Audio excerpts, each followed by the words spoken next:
God, ganyan ba yan?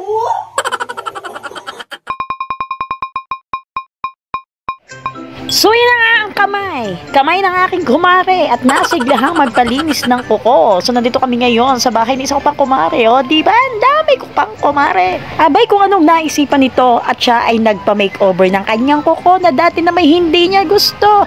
At isa pa, gusto niya yung malalantik at mahahaba at namumula-mula. Kaso, ang favorite niyang color ay purple. Halata naman, diga. At sobrang napakaligalig nga lang kasama at may sariling gusto. Parang walang tiwala sa gagawa Pero sa tunay, isa ito sa hinangaan ko at isa sa magaling na gumagawa pagdating sa nail extension. At yun na nga mga katopak, nagpasama sa akin at gusto ako ay nandun din. Medyo nag-alangan pa nga ako dahil masakit ang aking balakang, masakit ang aking puwitan, masakit ang aking tadyang. Sa bagay, mas masarap pa rin naman lumabas kaysa naman indahin mo yung sakit ng iyong katawan. So nagmamaganda nga ngayon si Kumare at talaga napaibig na rin nga magpahaba ng kanyang kuko. At bukod nga sa mahaba at pagpapahaba ay nasunod naman ang kanyang gustong kulay. At iyan na nga, sabi nga ng kanyang asawa ay napakaganda. O diba, para ng diamond, bay bato-bato. Grabe na nga mga nauuso sa paglipas ng mga taon. Dati naman ay walang mga ganang-gana. Sadyang umaarte na rin nga ang panahon.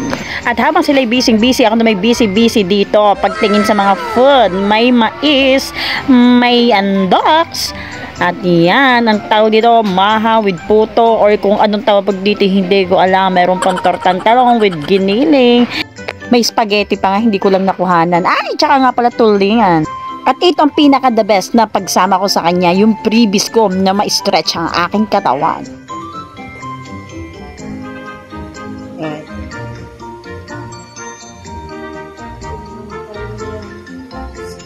Oh my God, ganyan ba yan?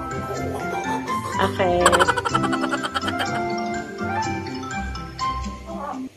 Okay na ito eh.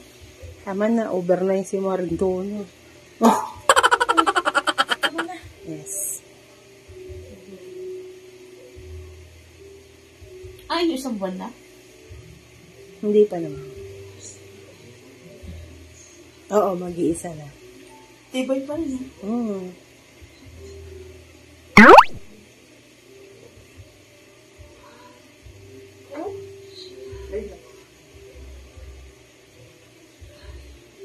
Maligo ka? Tangina mo.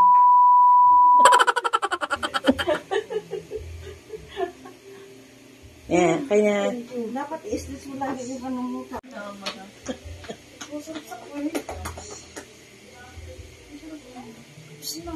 Tapos na, hindi ko sayang. And that's for my today's vlog. So keep on watching mga katopak for my next video. Thank you for watching.